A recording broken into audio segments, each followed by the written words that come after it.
we belong to a teacher's family. And when you grow up in a teacher's family, there are certain things which are unknowingly taught or you observe. That knowledge is supreme, you know. Actually, to a great extent, impractical also. People will be impractical, and I'm very impractical in many ways in life. For example, marrying Narayan Murty with no job. Whatever money I saved, cent by cent, pie by pie, giving that to Narayan Murty to have his dream company, which may exist, may not even exist later, or maybe successful, may not be, but gave 10,000 rupees out of that.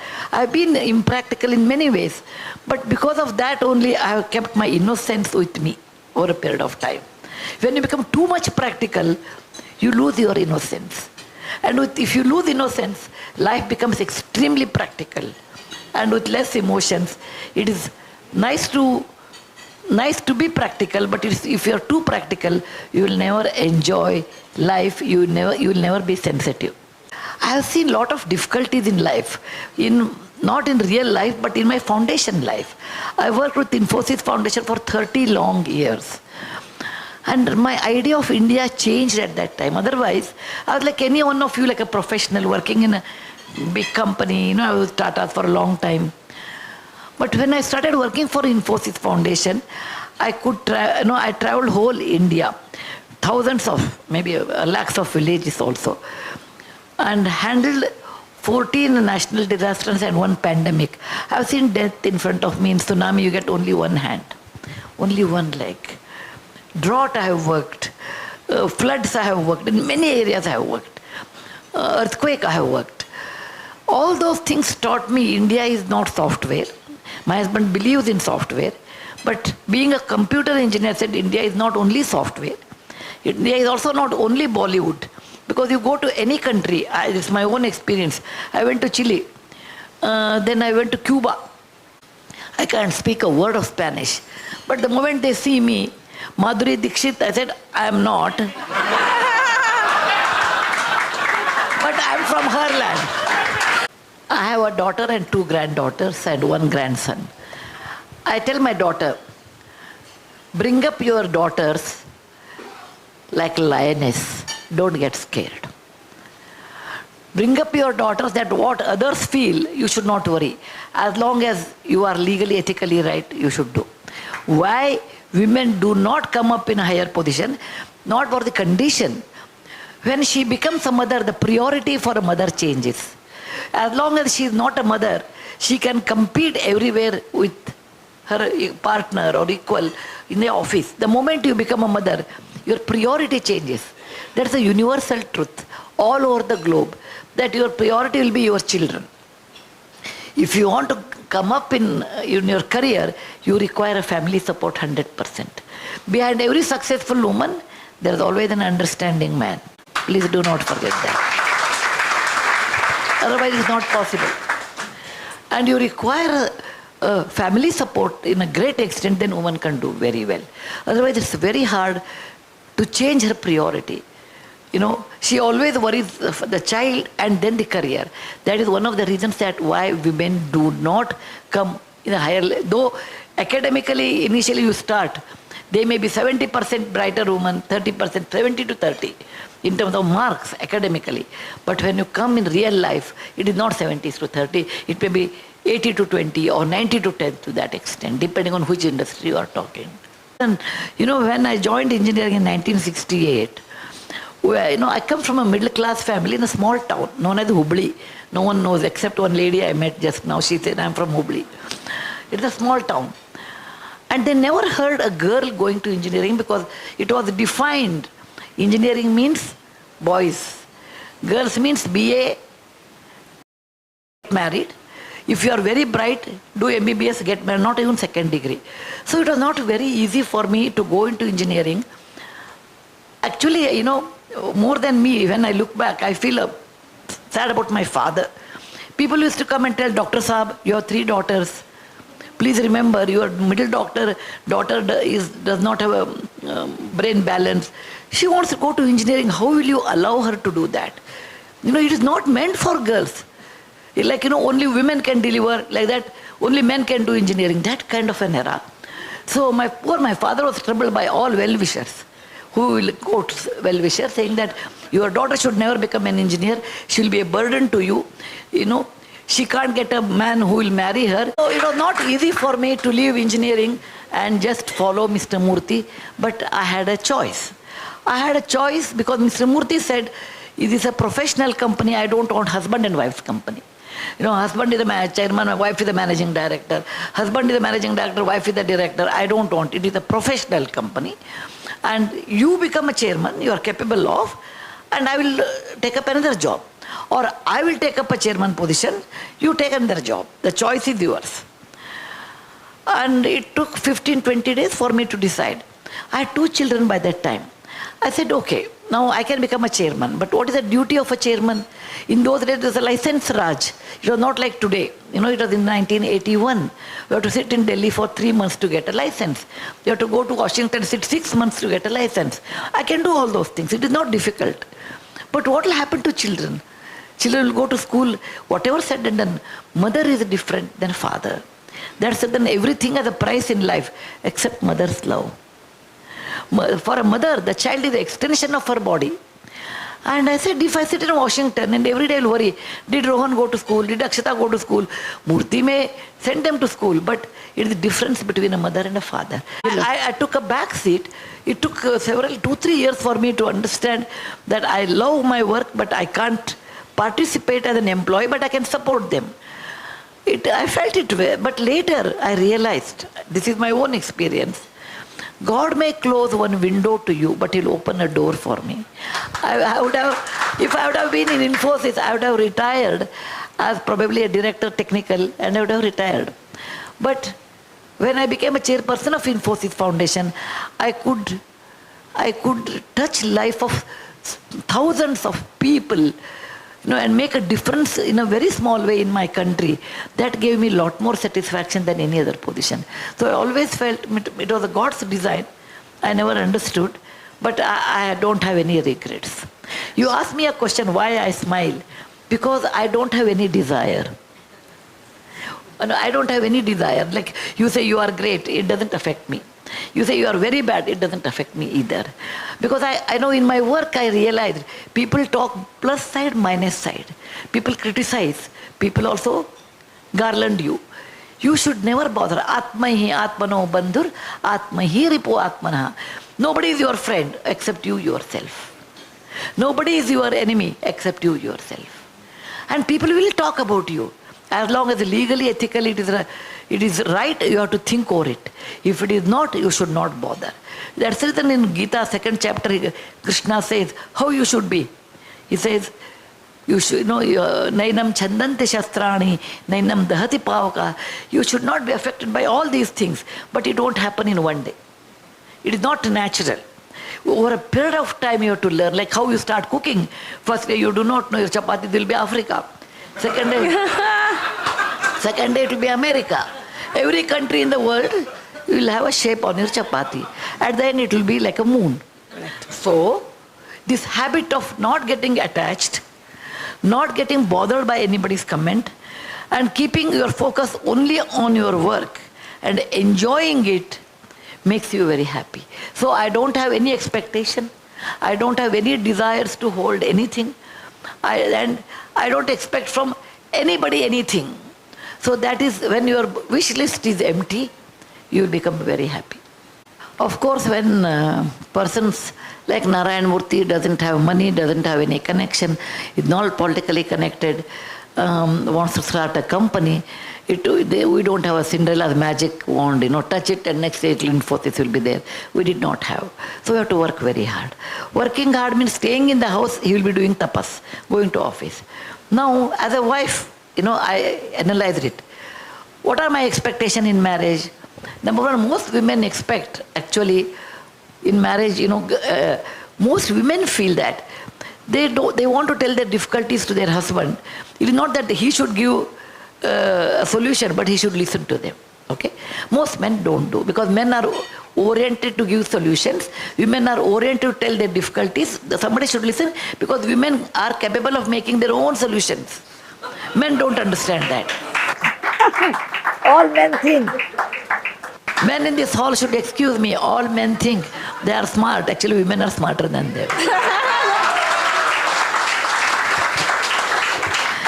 I will give you the reasons. Number one, nature makes her like that. She's wired like that.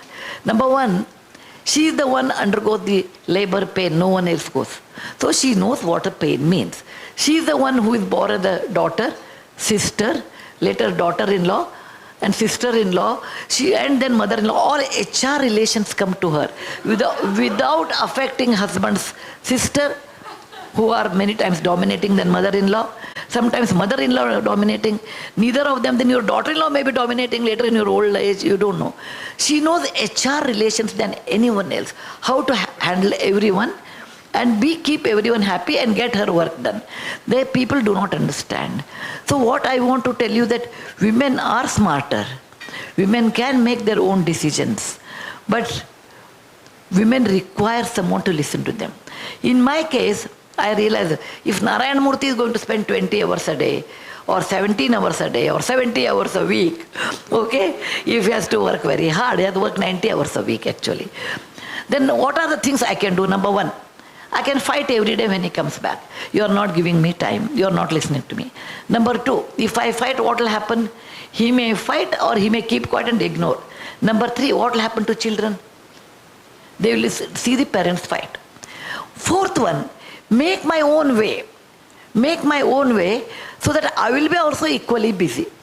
Please, all mothers, I want to tell young mothers, your children require you boys require you up to 14 years, not later. Then they don't like you interfering it. Girls, don't require you after 12. But they come back to you when they are 19 or 20. 7 years for girls you have to give. 14 onwards you have to give it to boys. Onwards. They won't come back. They'll go behind a girl. So when your children grow up to 12, 13, 14, they don't require you. They want you at the background, not in the front. They don't want you should listen to their conversation with whom they are talking. They will be loud otherwise, but on a telephone they are so soft. Even though you are sitting next to him, you can't even understand whom they are calling. So knowing all those things, a woman can start her own career in a partial way or big way, whatever way it depends on her circumstances, when the children are 12 to 14. After that she has to do.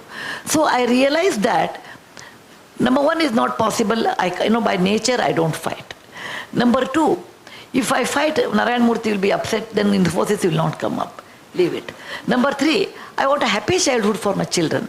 So, three or so, I don't know. Fourth one is make your own career.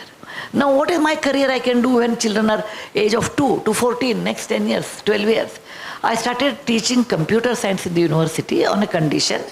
I will teach between 9 and 12 when children are in a primary school. I will drop them and go and teach and come back. When they went to high school between 9 and 2, when they completed their 10th class or something, I started overtime. Okay, I always adjusted my time teaching everything in such a way that when children are not there, I will do so that I can spend quality time with children. You have to rearrange your life. It is not that I was an executive once upon a time. I will continue to be executive even after children. Even my husband is very busy. Still, I have to remove that from my mind. Kalaya tasmai nama. Given set of circumstances, what is the best for the family, I can do. So I started smaller way in certain things, and foundation I started in 1996. Fortunately, Goddess Saraswati was kind to me. I used to write articles, books. So remaining time, I made an alternate career of writing books, teaching in a university, and philanthropy, alternate way. But again, before children come or before 5 o'clock. Once both of them left, Akshata left at 98 and Rohan left at 2001. That time I'm 100% dedicated to my work. You can make another career provided if you go on adjusting depending on the circumstances. There's a wrong concept about wealth. This is my personal opinion. More the money, happy you are. No. More the money, more comforts you can get. Second thing, maybe great extent I have seen, I'm not selling my book here, but I want to tell, I've written one article on my grandfather, Red Rice Granary. So I was brought up in a family where giving away was very important. And again, how much you have to give, how much not to give depends on you. For someone, 1 crore is enough of money. Some people 100 crore is not enough. So you draw your own line how much you want. Some people say, I want, endless. Then that's okay. I don't comment. In life, you have to sit and decide how much money you want for good living. For me, any four-wheeler is fine. Okay, any four-wheeler is fine. It need not be Mercedes-Benz, actually. I never go on what people talk. Yeah, I have a Maruti 800 unit back in Bangalore, which I use for my office. People say, why do you use that? I said, it's very convenient. Petrol consumption is less. It goes in a Bangalore crowd. It goes in a Bangalore crowd. It moves in a Bangalore crowd. Okay? And for me, any four-wheeler is fine. So for somebody, Mercedes-Benz is fine. That is their wish. So according to your personal wish, you have to, I wrote a Excel sheet. What do I need in life? I want money to travel. I need money for medicine. I require money for my children's education. Now I removed that column. Okay, I said my job is over. I require money to celebrate my children's wedding. Again, what extent? You can celebrate in 100 crore, you can celebrate in a 10 crore, you can celebrate in 1 crore. So in a reasonable amount of 30-40 lakhs, not more than that. That I felt is also too much. Okay. And then I require money for what? To buy books, etc. But they are all small amount. Remaining money I felt I don't require. I don't require. Then what do I do with that money? I said that is meant for people. Because the society has given me so much and I feel very happy to give. It is not that for the namesake I give, somebody says I give, none of them, or the scripture says no. I feel very happy when I help others. And that is my real happiness. Let me do it now. Now if you come to my house, you can't steal anything. I have 5,000 books, no thief will take. I have old saris, 70, 80, okay, nowadays nobody wears sari. A thief will never take those saris. Okay? Now, if I have gold, there is nothing wrong to have gold. Keep in a bank, worry about it, keep the keys. Why do all those things? For what reason I should do? I have given education to my children. They are earning on their own. And I don't interfere in their lives. Not at all. Unless they do drastically something wrong, then only I interfere. Otherwise, I close my eyes. Why do I require? I have my own house. I have my own dog, Gopi. I have my own car. I have a driver. I have a cook. Off late I have a cook because I can't cook and it takes so much time. For me, I can't afford the time. What do I really require in life? To show somebody I'm rich, I don't have to. I don't have to show anybody anything. Neither I'm poor, not I'm rich. No. Like your own happiness. I have my own happiness. I give it to you people. And you people should say, Sudha Murty is very nice. Then I feel, all of them are telling me very nice. Then I'm happy. What a miserable way. My own money, I have to give it to all of you. You have to, you have to sponsor me. Then I feel happy. Why do? I myself should feel happy. Keep the money within myself. So I don't worry about what people think as long as legally, ethically. Okay, comment, no. And that is the real reason I'm happy, and I taught my children this much. But again, remember, all mothers here, you can teach your children up to a certain age, not forever. Once they are married, they have their own partners, husband, wife, whatever is today, and they come from a different culture. They may have a different set of values. Your daughter or son should, assimilate with that and make their own value system. So, your children, you can teach them up to a certain age, and after that you have to leave it to their lives. You cannot run marathon for them. You have to run your own marathon.